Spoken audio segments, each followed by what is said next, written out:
Is there anything that you wish you knew before you chose to study in Australia, or any kind of lasting advice for students at this point in the process?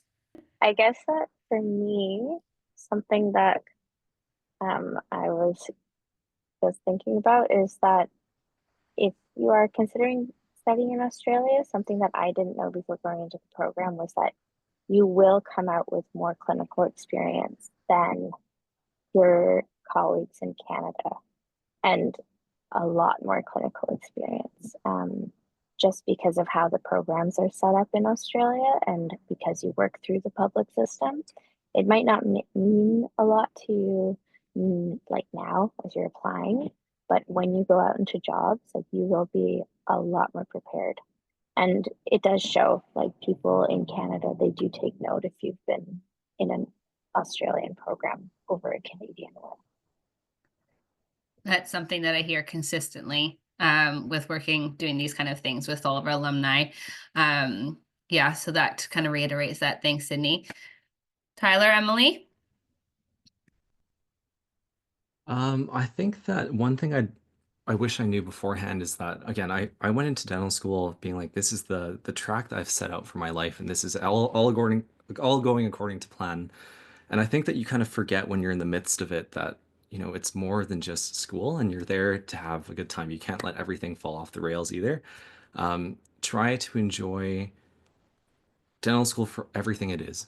The highs, the lows, all of it makes you who you are coming out of it. The successes obviously feel great. The failures actually make you better. So I think that through the experience, one thing to keep in mind is that it doesn't matter whether you succeed or you fail, you will come out a better person and it will make you a more well-rounded individual as a result of having those successes and failures alike.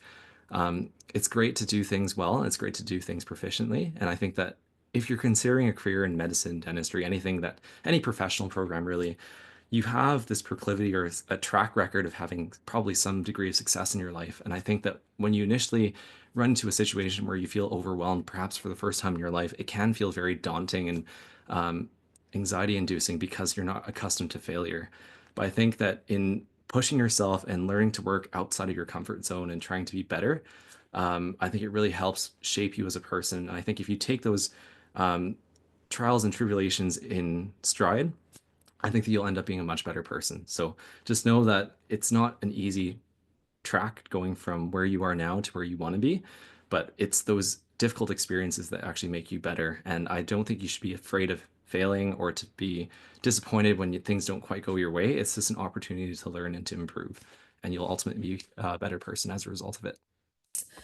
In terms of studying here, I wish that I knew a little bit more about the budget. I would say that because I know I'm not sure about Sydney, but Melbourne specifically, in addition to the tuition, you also have to take into account the instruments that you would be buying and the uniform as well, because we do wear a tunic. So these little things do add up, buying extra teeth, etc. So I just wish that I had a little bit more of a clear budget for that. But other than that, the transition was quite smooth.